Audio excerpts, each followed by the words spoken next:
За ингээд өнөөдрийнхөө сэдвийг үзэгчтэй ойл юм түрүүнд танилцуулъя тийм ээ. За үзэгчтэй орой минь төргий. Хувьцааны үнц нь хөрөнгө оруулалтын үнц нь компани үнц нь гэдэг одоо ямар учиртай юм бэ?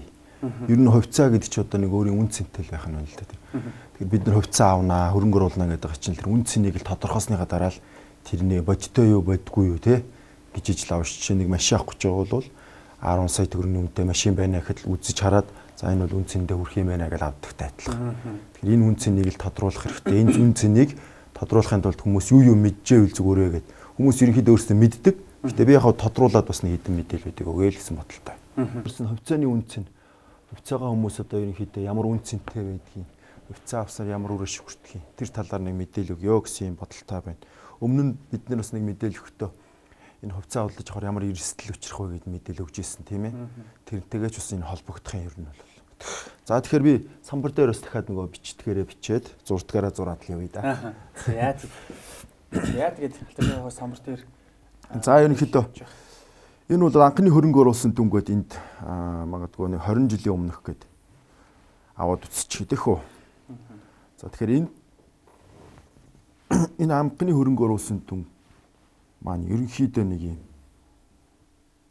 3 төлөвтөл ажиглагдаад байна. Юу гэсэн үг вэ гэхээр хувьцааны үнц нь бол 3 төлөвт ажиглагдана. Энийг л иргэд өөрснөө анзаарчих хэвээр. Тэгэхээр энэ 3 төлөвт ажиглагдж байна гэдэг нь юу гэсэн үг гэхээр энэ жишээ нь энэ бол хувьцааны хөөсрөлттэй үнц юм. Дэндүү их өндөр үнэтэй. Бодит биш үнцэнтэй болчиход байна шүү дээ. Тийм биз тийм тохиолдолд зүйлс нөлөөлөд ингэж амар хөөсрөлттэй. Тийм одоо яг тэрийг би тайлбарлая. За энэ болохоор одоо бодит үнц юм ч юм уу. За энэ Улаанбаатар зочид буудал ч юм уу. За энэ бол бодит бус буюу бүр одоо үнийн бүр дарцсан үнц нэг юм л. Энийг гэсэндээ бол бодит үнцнээсээ бүр доогоорх байна. Ийм тохиолдлууд байна. За энэ магадгүй аав гэдэг юм. Яг тийм компани гэдээ хэлэхэд бас хэцүү. За тэгэхээр энэ 3 төлөвт байгаа үнцнийг хүмүүс ажигласнаар, анзаарснаар энэ бодит үнцнээсээ доогуур байгаа хувьцааг худалдаж авал үр ашиг илүү хүртэнэ. Бодит үнцэнтэй байгаа хувьцаа авбал бас үр ашиг байна. Хөөсрөлттэй үн дээр хүн хувьцаа худалдаж авал эрсдэлвэ. Хамгийн гол нь энэ дээр л байдаг анзааралт. Хүмүүс мэддэггүй учраас л хөөсрөлттэй үн дээр нь магадгүй авдаг. Тэгэхээр хувьцаа худалдаа авахд ерөөсөө нэг зүйлийг маш сайн анхаарч явах хэрэгтэй. Хувьцааны үнийн ханш ямагт өсөж буурд ийм спираль либрээр явдаг байхгүй. Хүмүүс талхыг хямдхан байгаа үед худалдаж авал үнэтэй болохоор зарчдаг тий. Яг түүнтэй адилхан хувьцааг хямдарж байвал ав. Хямдруул ав. Үнэтэй бол зар. Хямдруул ав. Үнэтэй бол зар. Ингэж л үр ашиг хүртэх гээд байгаа шүү дээ. Зорилго нь бол тэгэхээр жишээ. За одоо би 5 толгой компани дээр жишээ авъя. 20 жилийн өмнө 5 толгой компани бол хувьцаат компани хэлбэр шилжсэн. 51% нь бол Өмнөгөө аймгийн засаг даргын тамгын газар тариалагддаг. Орон нутгийн өмч гэж явдаг. Үлдсэн 49% нь бол олон нийтэд зарагддаг. Ийм л хувьцаа шүү дээ. Тэгэхээр энэ анх олон нийтэд зарагдахдаа нэг ширхэг хувьцааны үн 100 төгрөг байсан. 5 толгой хувьцаа. Тухайн үед 100 төгрөг байхад Өмнөгөө аймгийн ихэнх хэрэглэгчид авч ирсэн.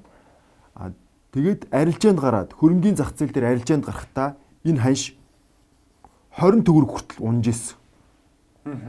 Одоо ийм байсан биз дээ. Энгийн үрэл бол за 92 онд 100 төгрөг байсан.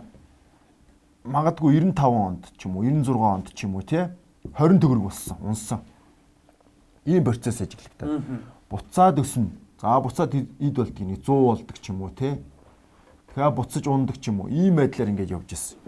Ингэж явсаар 20 жилийн одоо би энийг бол 20 гэдэг энэ хугацааг би хугацаа гэж хэлэх гээд байгаа. За энэ 20 жил энд нэг хугацаа байна да тийм биз. 20 жилийн хугацаанд жишээ нь 5 толгой хувьцаа 2011 онд нэг ширхэг хувьцаа нь нөгөө 100 төгрөгийн үнэтэй байсан хувьцаа нь нэг ширхэг 1.4 сая хүрсэн. Айгүй өндөр өсөлт үзүүлсэн байгаа байхгүй. Гэтэ тэр үед бол хөөсрөлт гэж хэлж байсан. 11 онд шүү дээ. Яг хөөсрөлт босно үгүй яг болсон. Процесс харагдаад байгаа байхгүй. Жишээ нь би өмнө нь бас та бүхэнд танилцуулж ирсэн. 7000 төгрөгийн эрхийн бичгээрээ 100 төгрөгийн хувьцаанаас авахд 70 ширхэг авнаа. 70 ширхэг хувьцаа 5 толгой хувьцаа авсан хүн 11 онд тэр бүгдийг хэрэг зарч чадсан бол 1.4 саяар биш юм а гэхэд 1 саяар зархад 70 сая төгрөгийн үр ашиг хүртэж байгаа байхгүй. Энэ үед хэрв хэн нэг нь энэ цаашаа бүр өсч магадгүй гэж прогноз нэг хэн нэгэн төсөөлөн бодонгуудаа 70 саяар нөгөө хүний 70 шиг хөвцөг нь авцсан гэж тооцоолъё. Тэгвэл өнөөдөр үнийн дүн арай жоо унтсан. Нөгөө саяын үнэтэй хувьцаа мөн үндсэндээ бол ойролцоогоор 500 мянган төгрөгийн үнэтэй болоод унтсан байна гэсэн үг байхгүй. Тэгэхээр хоёр дахин унтсан байгаа. Энэ тохиолдолд нөгөө хүн чинь эрс төлөөгээд байгаа юм шүү дээ. Уул нь би сая төгрөгөөр 70 саяар аваад магадгүй 100 сая болгоо зарчаа гэж бодож исэн чинь энэ хөөсрөлтөө үе дээр нь авцсан болвол өнөөдөр хэрэг төр хувьцаагаа зараа гэхлээр харин ч бүр уналттай хоёр дахин унтсан байна шүү дээ. Энэ хөөсрөлт яг үнэ. Энэ хөөсрөлттэй энэ процесс байна. Жишээ нь Улаанбаатар зочид бодъё. За хэдүүлээ авч үз. Улаанбаатар зочид бодлын анхны 20 жилийн өмнөх үн бол 30 сая үнэтэй байсан. 30 сая үнэтэй байсан. Өнөөдөр Улаанбаатар зочид бодлын үнийн бодглоо 30 тэрбумын үнэтэй болж байгаа. Энэ бол би бодит үн гэж хэлэх гээд байгаа. Яаж бодиттой байна вэ гэхээр за маш энгийн жишээ авъя хэдүүлээ.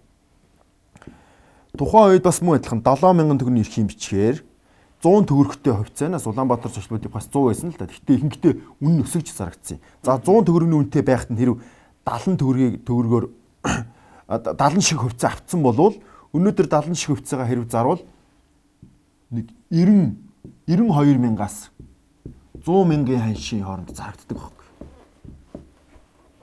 100 мянган ханшийн хооронд зарагддаг. Энэ бол ерөнхийдөө бол нэг бодит ханш харагдаад байгаа. Яаж харагдж байна вэ гэхлээр талах төгрөг 20 мөнгө байсан. Өнөөдөр талах 1200 болчиход байгаа тий. Нэг 1000-аар үржигдсэн байгаа биз? 1000-аар үржигдсэн байгаа биз?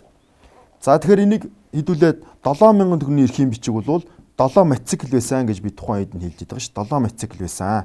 За 7 мотоцикл 70,000 төгрөгийн эрхийн бичиг 7 мотоцикл байсан бол өнөөдөр нөгөө 70 ширхэг хувьцаагаа хэрв 100 мянгаар зарвал 7 сая буюу муу адилхан 7 мотоцикл авах гэдэг байгаа юм. Тэгж харагдаж байгаа хүмүүс. Тэгээд 7 саяыг жишээ нь 7000-ыг нөгөө өсөлт 1000-аар үржүүлэхээр яг 7 сая дүн гарч иж байгаа байхгүй. Тэгэхээр энэ бодит ханш ингэж харагдаад байна. Ерөнхийдөө нэг иймэрхүү ханштай байна. Ер нь тухайн үеийн ханш тийм инфляц нэмээд яг одоогийн ханштай ер нь бол таарахаар тийм ээ. Таарахаар ингэж харагдаад байгаа байхгүй. Тэр нь болохоор яг ингэж дуусч. Гэхдээ энэ бол өсөлт муу байна гэсэн үг. Ерөнхийдөө болоо. Ер нь бол өсөлт муу байна. Ер нь бол ингэж хөөсрөлт биш энүүгээр явж явах хэрэгтэй. Бодит ханш хөөсрөлт ханшийн дундуур явж байгаа нь бол хувьцааны өсөлтийг үзүүлж байгаа гэсэн үг. Эрсдэлж багтай үр ашигч ихтэй. Нэг гэсэндээ нөгөө нэг авсан юм нь бас тодорхой хэмжээнд өсөж шít. Тэгээс би 20 жилийн өмнө 7 мотоцикл авах мөнгөөр өнөөдөр дахиад 7 мотоцикл авч ивэл үр ашиг харагдахгүй байгаа шүү дээ. Гэхдээ энд нэг нэмэх нь ноогдол ашиг өгсөн бол бас нэг үр ашиг харагдаад байгаа юм тийм ээ. Бодит ханштай гэхдээ ноогдол ш. Ер нь бол энэ тохиолдолд хувьцааны үр ашиг илүү харагданаа гэсэн. Хөөсрөлттэй тохиолдолд илүү ханш харагдж байгаа үнэн. Гэхдээ энэ хөөсрөлтөөр авж байгаа хүн бол эрсдэлтэй магадaltaй л гэдгийг хэлэх гээд байна. За гэтэл энэ унтсан ханш гэж яриад байна шүү дээ. Унтсан ханш жишээ нь АВ гэдэг компани бас л нэг бүх хувьцаа анх 100 төгрөгийн нэрсэн ханштай байсан. Өнөөдөр 100 төгрөгийн ханштай хувьцаанууд өнөөдөр 2000 төгрөгийн ханштай байна ч их шиг. Ихэнх хувьцаат компаниуд ийм ханштай байна. Энэ бол ханш нь бүр ерөөсө бодит ханшаасаа бүр дэндүү доогоор байгаа байхгүй. Тийм учраас гадаадын хөрөнгө оруулагчид гадаадын гадаадын иргэд бол Монголд орж ирээд Монголын энэ хувьцаат компаниудын хувьцаанаас авбал илүү өөр ашиг хүртэх юм байна гэсэн ийм хүлээлтийг тэд хараад байгаа. Яаж харж ийнө гэхлээр анх энэ хувьцааг энэ хувьцаат компани үнэлгээг авахдаа ерөөсөө л үндсэн хөрөнгө нэмэх нь эргэлтийн хөрөнгө. Энэ хөрөнгийг үнэлээл ерөөсөө өгсөн байгаа байхгүй. Анх тэгэл энэ ерөөсөө анх энэ Улаанбаатар зочид бодлын үндсэн хөрөнгө эргэлтийн хөрөнгөний 30 сая үнэтэй байсан. Ингээл өгсөн. Өнөөдөр яг энэ тэрийн эргэлтийн хөрөнгө үндсэн хөрөнгөний үнэлэхээр 30 тэрбум үнэтэй байна. Яг л ингэж харагдаж байгаа байхгүй. Энэ бол яг л ингэж өгсөн. Гэтэл энэ хувьцааны үнэн өсөөгүй компани шүү дээ тий. Одоо жишээ нь анх бас магадгүй бас нэг 30 сая үнэтэй үндсэн хөрөнгө эргэлтийн хөрөнгөтэй байжээ. Өнөөдөр тэр өсөлт нь үзүүлээгүй хувьцааныхын тоонд нь нэг 2000-аар нь үржүүлэхлээр 30 сая үнэтэй компани ч одоо 30 тэрбумын үнэтэй болцсон байх хэрэгтэй болж тарах гэдэг шүү дээ. 1000-аар үржиж гэтэл 30 тэрбум өрөхгүй нэг 2 тэрбумын үнэтэй байх ч шүү дээ. 1.5 тэрбум. 1.5 тэрбум ч юм уу, 2 тэрбум ч юм уу. Тэр бүр 28 тэрбум нь бүр согт тутаад байгаа юм. Ингийн үгээр хэлвэл ийм тохиолдол байгаад байгаа байхгүй. Энийг нь тэр балансын ч юм уу юмыг хараад гадаад хүмүүс харангуйта. Өө энэ компани угаасаа бодит таншин нь бол өнөөдөр юм байна шүү дээ. Хувьцааг нь авъя төвлөрүүлж авсаар хагаад new компани хийсэн болж байгаа юм. Энийг ихэнхдээ нөгөө хувьцаа хөрөнгө оруулалтын талаарх өндөр мэдлэгтэй улсууд би та бүхэнд өмнө нь хэлжсэн хувьцаа хөрөнгө оруулалтын талаар өндөр мэдлэгтэй 15 мянган эргэн аж ахуйн гэж байна гэж хэлсэн тийм ээ. Эднийг олигархуудаа гэж хүмүүс нэрлээд байгаа гэд. Нэмдэг нь дахиад 15 мянган эргэн аж ахуйн гэж гадаадын эргэн аж ахуйн гэдэг байгаа шүү дээ. Энэ бол гадаадын хүмүүс. Энэ Монголын энэ 15 мянган эргэн аж ахуйн гэж бол энэ ихэнх энэ компаниудын хувьцааг нь төвлөрүүлж аваад одоо нэг хувьцааных нь 100% гэж үцгэд 100%-ийг нэг 90% төвлөрүүлээд авцсан. Нэг 3 хүн 4 хүн төвлөрүүлж аваад тэгээ хувьцааг нь ерөөсөө эргэлтэнд оруулахгүй ингээд дарцсан. Тэгээ ерөөс эргэлтэнд оруулахгүй болохоор үндэ бол тухайн хувьцааг эргэлтэнд оруулсан бол өнөөдөр магадгүй нэг шихэн 100 мянга болцсон байх ч юм уу тий. Ийм ханштай байх хэрэгтэй харагдаад байгаа байхгүй. Тэгэл 100 мянга болгож өсөхгүйгээр зүгээр л 2 мянгаар барайл ингээд. Тэнгүүд нөгөө хүмүүс чинь ердийн иргэн болохоор энийг анзаарахгүй байгаа учраас миний нэг анх 20 жилийн өмнөх 100 төгрөгийн үнэтэй ханш хувьцаа мөн өнөөдөр 2000 байна. За зарчээ. Нөгөө 2000-аар нөгөөтгий чинь зарчдаг хөрөнгийн бирж дээр. Тэнгүүд нөгөө нэг төвлөрүүлж байгаа ус чинь бүр тэр чинь сайхан аваад идэх хөөх. Үнийн өсөхгүй хямдханаар л аваад байгаа шүү. Тэр ирээрэл нөгөө компани чинь өөрийн болгож авч байгаа гэсэн үг байхгүй юу? Тэр ийм бодлого угаасаа явуулна. Энэ бол зөв. Энэ усуудын ч зөв, энэ усуудын ч одоо буруу гэх нь хаашаа. Энийг би анзаараач л гэж иргэдэд хэлэх гээд байгаа байхгүй юу?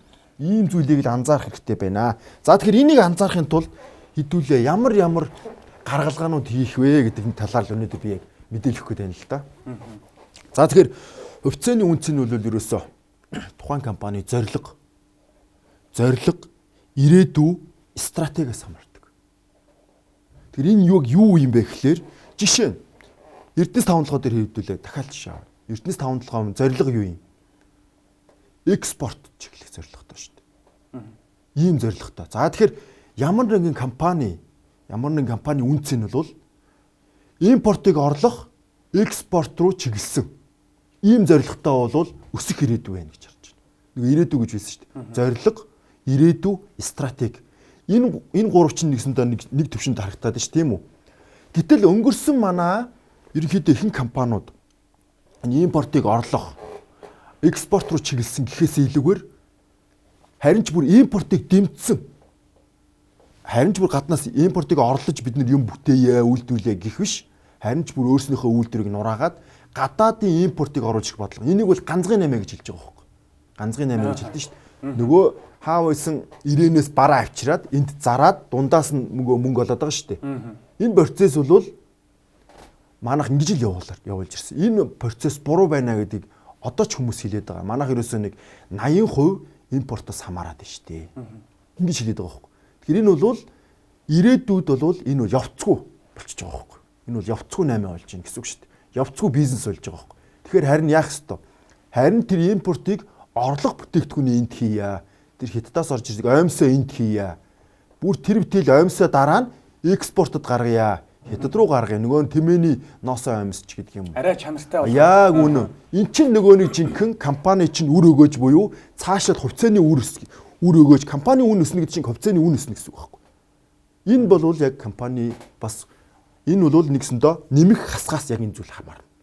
Энэ импортыг оруулж байгаа процесс байна уу? Эсвэл импортын бараа бүтээгдэхүүний дэмжсэн бодлого байна уу гэдгээс хамаарал нэмэх хасах гэдэг үнэлгээр. Нэмэх байвал импортыг оруулж байна, нэмэх байвал хувьцааны үн өснө. Импортыг бүр дэмжиж байгаа бол хасах бол авчиж байгаа юм. За энэ нэг одоо харах та нарын нэг шалгуур байна гэж би нэг харах гэдэг. Хоёр дахь нь бүтэц тогтолцоо. Тухайн компани бүтцэн ямар байна? Тогтолцоо гэдэг нь үйл ажиллагааг хэлээд байгаа. Энэ бүтэц тогтолцоо хэр үр өгөөжтэй байна вэ гэдгийг бас харах хэрэгтэй. Одоо нэг жишээ аваад тайлбарлал. За жишээ нь бол Апу компани дээр хүмүүс бас аюу ойлгомжтой болоод байгаа шүү дээ. Тэгэхээр би Апу компаниг л аваад үзэгчтэй хэлж гоо тийм ээ.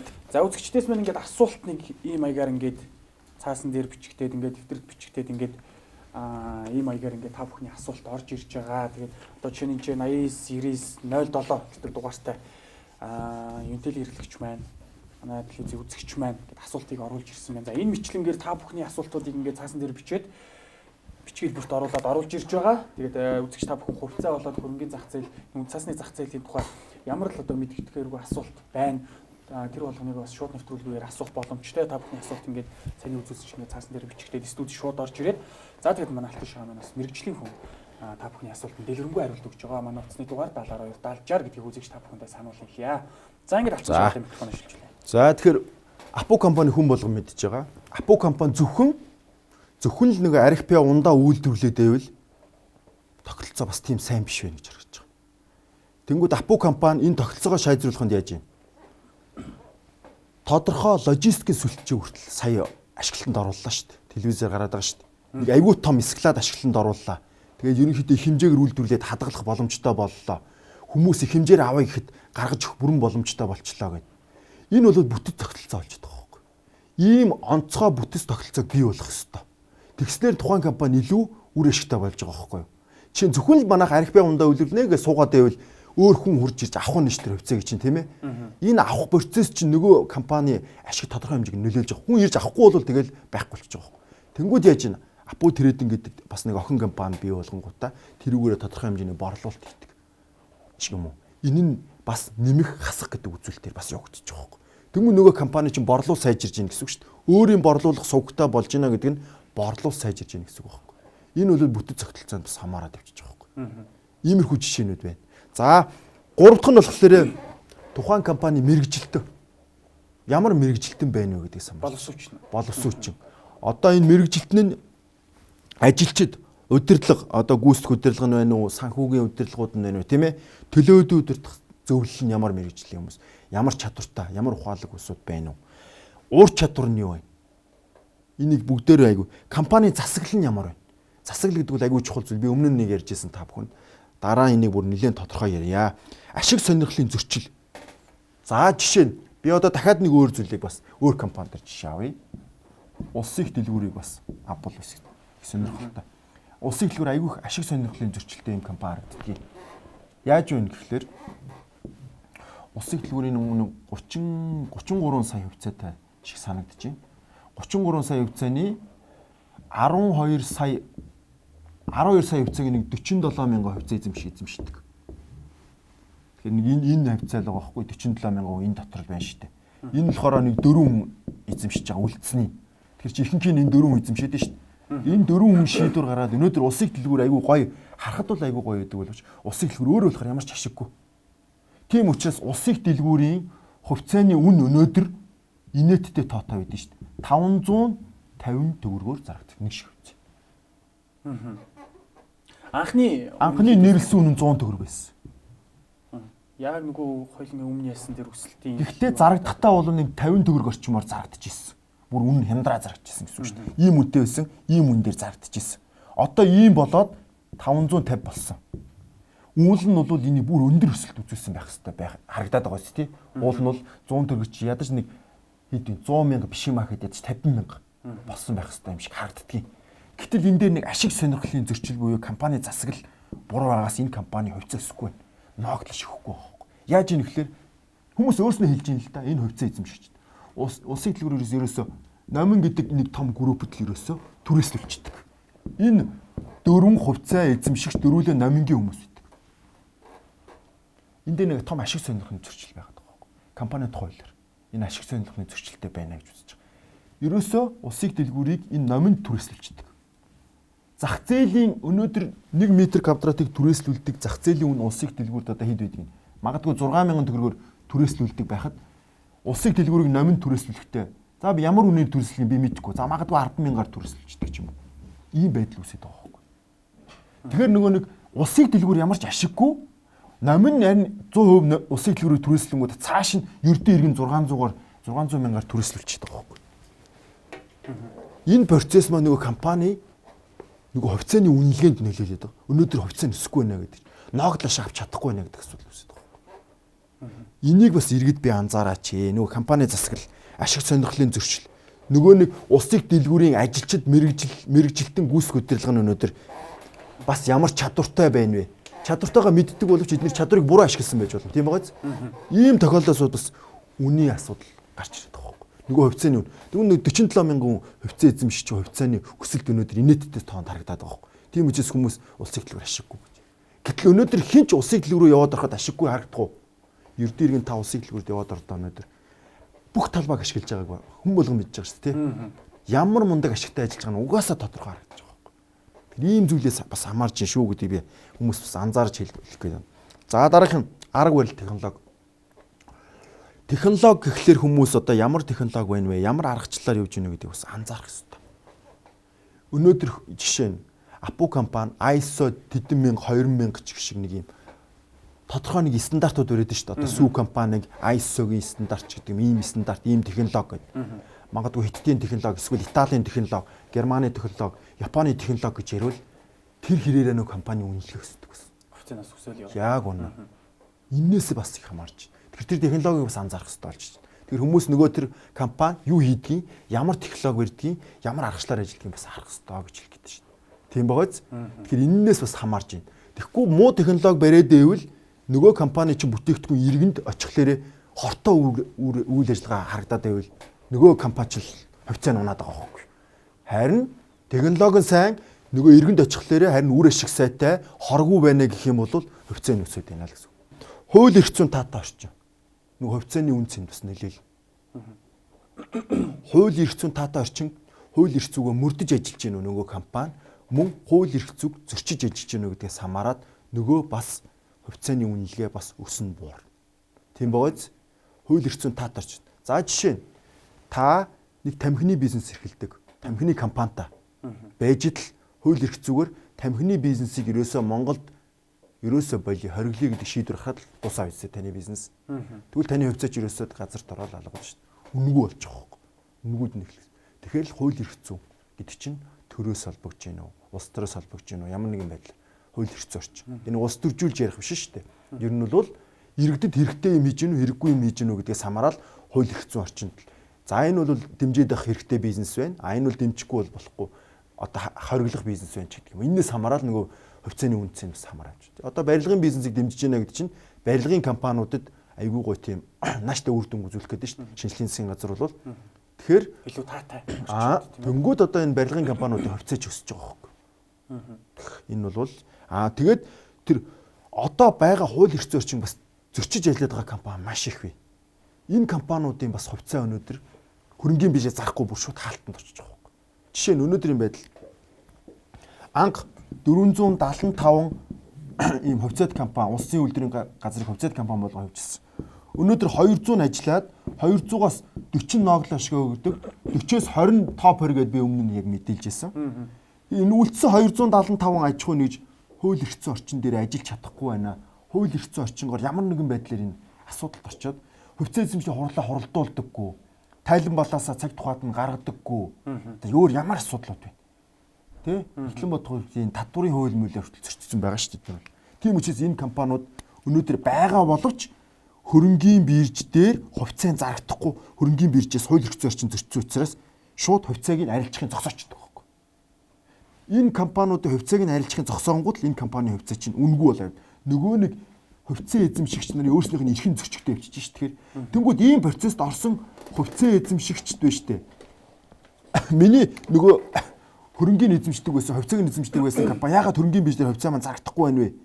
Өөрснөө энийг анзаараад нөгөө компани дээр өөрснөө очиод нөгөө гүйцэтгэх удирдлага, төлөөллийн удирдах зөвлөлтөд асуудал тавих хэрэгтэй. Яаж байгаа та нар бидний хөрөнгийг аваад өнөөдөр ингээд үйл ажиллагаа явуулж явах ёстой байтал өнөөдөр ингээд зогссон байна шүү дээ.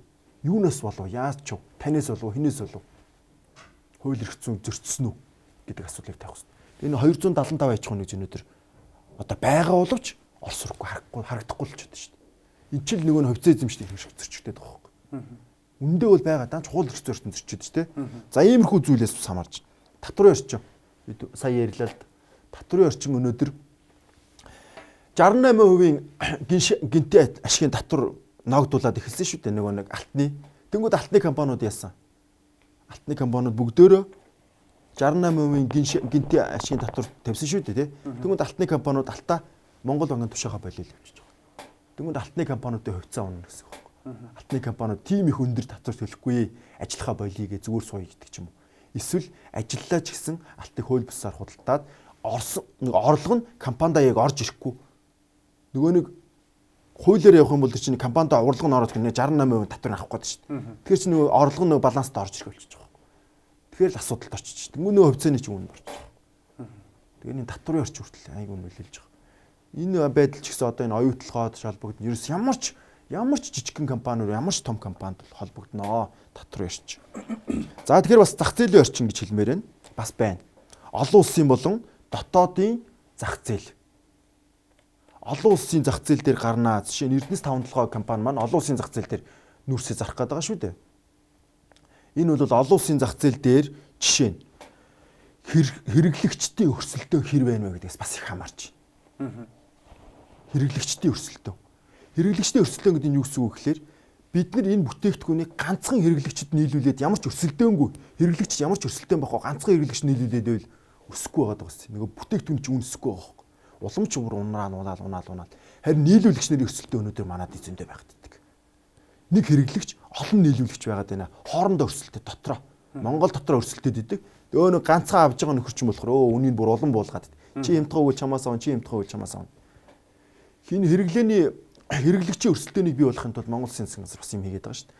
Нөгөө Хойд Солонгос, Япон руу ингээд бас нийлүүлье. Тэхийн тулд яах вэ? Дэд үтц. Одоо миний бас дараагийн нэг сэдв маань бас дэд үтц. Дэд үтц бас энэ хувьцааны үнийн өсөлтөнд бас тодорхой хэмжээгээр нөлөөлж байна. Тодорхой хэмжээгээр нөлөөлж байна. Бүр суур нөлөөлж үзүүлж магадгүй. За иймэрхүү байна. Мөн өрсөлдөгчийн тоо мөн чанар тухайн компани том жижиг байдлаас бас их зүйл хамаарч байна. Одоо хүмүүс энийг бол Эрдэнэс таван толгой бол маш том компани болчиход байна. Өрсөлдөгчд бол жижигхэн байна. Тэр утгаараа Эрдэнэс таван толгой бас давуу талтай. Нөгөө талаараа манай төрийн дэмжлэг бүр илүү давуу байгаа даа шүү дээ. Энэ бас нэг аягүй сайн давуу тал байдаг шүү дээ. Гэтэл харин ижил төвшний одоо нүүрсний компаниуд бол өрсөлдөөнд орох юм бол бас л хэцүү байдалд орж байгаа. Тэрнээсээ хамаарад өрсөлдөөнд ялагдвал хувьцаа ч юм бас унана гэсэн. Өрсөлдөөнд ялвал хувьцаанаас тодорхой хэмжээгээр өснө. Өрсөлдөөнөөс бас хамаарж байна гэж бас хэлэх гэдэг. Маш их хамаар. Тэгэхээр улс төрийн нөлөө, эерэг болон сөрөг, төрийн бодлого гэдээ бас ийм нөлөө байна. За жишээ нь энийг би та бүхэнд бас гаргалгаагийн та бүхэнд ерөнхийд нь харуулъя. За жишээ нь би зөвхөн хувьцаат компани гэхгүй ер нь компани тэр нь хувьцаа гэж байгаа. Ямар ч компани хувьцаанаас бүрдэнэ гэдгийг би бол хүн болгонд хэлчихэж байгаа шүү дээ. За жишээ нь. За хэдүүлээ улс төрийн нэг хоёр нам байдаг те. Улаан цэнхэр гээд ерөнхийдөө энэ хоёр бол тэнцүү биш шүү дээ. Улаан нам ирэх барьж байгаа үед улаан намын хөрөнгө оруулсан компаниуд өнөөдөр ажилтаа байдаг. За АЦ гэдэг компани, АВ гэдэг компани. Гэх мэтлээ. Энэ одоо юу гэсэн үг гэхээр улаан намын хөрөнгө оруулагчид энэ компанид хөрөнгө оруулсан учраас л энэ улс төрөөс нэлээд. Дараа нь энэ нөхцөл байдал өөрчлөлтөө Ц нам, цэнхэр нам ялангууд Ц намын ЦА, ВА гэдэг юм уу ийм компаниудын үйл ажиллагаанд идэвхждэг.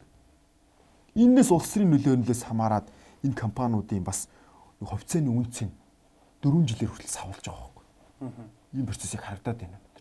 Тийм учраас улс төрийн энэ нөлөөллөөс ангид байхын тулд Монгол улсад олон улсад яг тийм практик байна л да. Бүх компаниудыг энэ хувьцаат компани болгох гэсэн ийм гаргалгаар үе гэдэг. Тэгэхээр энэ хувьцаат компанид бүх компани хувьцаат компанид хэлбэр шилжүүлэх юм бол энд нэг 10,000 хүн хувьцааг нь эзэмшдэг байлаа гэхэд үүний тал нь 5,000 цэнхэр намын хүн үлдсэн нэг 5,000 шүү дээ тий. 5,000 нь болохоор улаан намын хүн байдаг. Аль ч намын үед энэ компани үйл ажиллагаа явуулдаг. Улс төрөөс нэг хамаарахгүй болчиход шүү тийм байгааз. Ийм процесс руу шилжээчээ гэдгийг элбэг дэрж ерөнхийлөгч маань хүртэл хэлсэн. Олон улсын ч гэсэн ийм байна л да. Тэгэхгүй бол өнөөдөр нөгөө цэнхэр нам барилгын салбарыг дэмжиж байна гэсэн боловч улаан намын харьяалалтай барилгын компаниуд өнөөдөр ажилгүй байгаа байхгүй. Ийм процесс байгаа шүү дээ. Гэтэл цэнхэр намын барилгын компаниуд ажилтай байх жишээтэй ч гэдэг юм уу. Замын компаниуд ажилтай байх жишээтэй ч гэдэг. Энэ ч нөгөө нэг бас улс төрийн нөлөөлөл байна гэж би хэлэх гээд байна л да. Нөлөөллөөс хамаарат хувьцаанд нөлөөлж байна. Нөлөөлж байна шүү дээ. Энэ бол Монголд аюух өндөр нөлөө үзүүлдгийг энэ олон улсын хөрөнгө оруулагчид өөрснөө хэлээд байгаа бүр. Танаа энэ улс төрийн доторгүй байдал ч ерөөсөө энэ хөрөнгө оруулалт аюух хүндрэлтэй байна гэдэг хэлээд байгаа хөөхгүй. Ягаад гэвэл улаан намын бодол явуулж исэн бодлого, цэнхэр намын явуулж исэн бодлого аюух тийм зөрөлдөөнтэй байна. Тийм учраас ерөөсөө энэ улс төрийн намаас хамаарахгүйгээр нэг юм тодорхой бүр юм нэг хандах зүг бий болгоё гэдэг нэг одоо тэрийг улсын хурлын тогтоолоор ерөнхийдөө сая батллаа л да. Сая жишээ нь бол Эрдэс баялагын салбарт одоо харилцаа холбооны салбарч гэдэг юм ингээд нэг юм цогц бодлого олон жилийн юм стратегийн төлөвлөгөө гаргая. Тэг тэрнээс тэрүүгээр явъя гэсэн юм санааг бол зандаа хүүгийн их болдогддог. Улсын хурлын дарга хүртэл сая ярьж явах ч. Энэ бол бас яг энд нөлөөлөд байна л да. Компаниудад нөлөөлөд байна. Хувьцаанд нөлөөлөд байна. Хөрөнгө оруулалтанд нөлөөлөд байна. Компани үн цэнд нөлөөлөд байна. Энэ бол нэг ёсондоо нөгөө үйл ажиллагаа явуулж байгаа компани үн цэнд нөлөөлж байна гэдэг чинь нэг ёсондоо дайн болоод байна л гэсэн үг байхгүй юу? Бидний нэг анзаарахгүй байгаа бол яг үндэ бол дайн болоод байна л гэж харагдаад байна. Зүгээр явжсэн юмыг шууд явахгүй гэж шууд блоклаж чих нөөж явах болж байгаа. Ийм асуудлууд байгаа тийм. За тэгэхээр энэ хувьцааны талаарх мэдлэг мэдээлэл бас иргэдийн мэдлэг мэдээлэл бас айгүйх нөлөөлж байна. Иргэд мэдлэг мэдээлэл дутуу байна өнөөдөр ихэнх нь. Тийм учраас энэ хувьцааны үн цэний өсөлт бууралтанд ерөөсөө айгүйх муугар сөргөөр нөлөөлж байна. Мэдлэг мэдээлэл өндөртэй хүмүүс өнөөдөр хувьцааг үр ашиг хүртээд яваад байдаг. Мэдлэг мэдээлэл дутуу байгаа 2.8 сэргийн би өмнө бас хэлчихсэн тийм. 2.8 сэргийн энэ хувьцааны талаар мэдлэг мэдээлэл дутуу байгаа учраас хувьцааныга үр шимийг хүртэж чадахгүй байна. Үүнээсээ болоод нэг хувьцаат компаниудын хувьцаан ч өсөхгүй байна. Өөрсдөө ч үр ашиг хүртэж чадахгүй. Тэгэхээр мэдлэг мэдээлэл, иргэдийн мэдлэг мэдээлэл бас их чухал. Маш чухал мэдээлэлт бол. За судалгаа шинжилгээ. Нөгөө компани талаарх судалгаа шинжилгээ бас аюул чухал. Компани маань ямар нэгэн байдлаар өөрөө нэг үйл ажиллагаа явуулаад үнцэн бий болгож байгаа компани бол судалгаа шинжилгээнд дээр явах ёстой. Гэтэл манай яг бүх юмыг шүүжлээд яриад ханд бас утгагүй байна л да. Ер нь бол Монгол улсын засгийн газар, Монгол улсын ер нь бодлого ер нь бол шинжлэх ухаанч талаас айгүйх тийм ухарчаад байгаа байхгүй. Уул нь Монголд айгүй том шинжлэх ухааны актив байгаад байгаа шүү дээ. Шинжлэх ухааны актив айгүй олон салбарууд байгаа шүү дээ. Одоо PISA-ийн, түүхийнж, геологи гэдэг ингээд тэр том эрдэмтдээ өнөөдөр ашиглаад төрийн бодлогыг тодорхойлоод байгаа юу үгүй. Энэ нь өнөөдөр улс төрийн хүрээнд төрийн хүрээнд ийм байхгүй нэ гэдэг чинь компани хүрээнд өнөөдөр бас л муу байгаад байгаа. Зарим нэгэн компани яг энэ одоо шинжлэх ухаанч ийм одоо тийм зүйлийг бол одоо судалгаа шинжилгээнд дээр айгүйх сайн ажиллаж байна л да. Mobicom, MCS тэ одоо өшөөч Newcom гэдэг юм уу ингээд том компаниуд бий болоод байна шүү дээ одоо дандаа судалгаа шинжилгээнд дээр хийж явж байна. Судалгаа шинжилгээ айгүй сайн хийгээл тэгэл тэрэн дээр бизнес хийгээд явж байна. Одоо MCS гэж айгүй л охин компаниудтай байж байгаа шүү дээ. Судалгаа сайн хийж тэн дээр ажиллаж байгаа усуд айгүй сайн байна. Судалгаа салбарлаа хөрвчих юм бол нэг ийм ашиг орлоготой юм. Хувьцаа маань өсөх юм байна тий. За энэ нь жоо юу юм бэ гэж. Тэгэхгүй бол ерөөсө судалгаа шинжилгээгүй зүгээр нэг түүц ажиллуулдаг шиг юм ороод явах юм байна. Тэгээд ерөөсө тэгэл дампаараад яваад байгаа шүү. Судалгаа шинжилгээ муу үйл тэр ирээл бас хувьцааны үр ашиг мудаал юу. За нэг дараагийнх нь нас. Компани нас аягүй чухал. Компаниг бол ерөнхийдөө ихэнх хүмүүс компани байгуулахдаа хугацаагүй байгуулдаг. Гэтэ зарим компаниуд бол хугацаатай байгуулж за миний 10 жил 20 жил үйл ажиллагаа явуулаад татан болгоно. Иймэрхүү тохиолдол байна. Тэр компани нас гэдэг нь компани цаашаа хэр удаан үргэлжлэх вэ гэдгийг харж ээж хүн чинь тухайн компанид хөрөнгө оруулах хэцүү байгаад байгаа. Тэгэхээр Эрдэнэс 5 компаниг 320 жилийн настай гэж би хэлсэн тийм. Нөөцнөөс нь хамааруулаад 320 жилийн настай компани бол үн цэний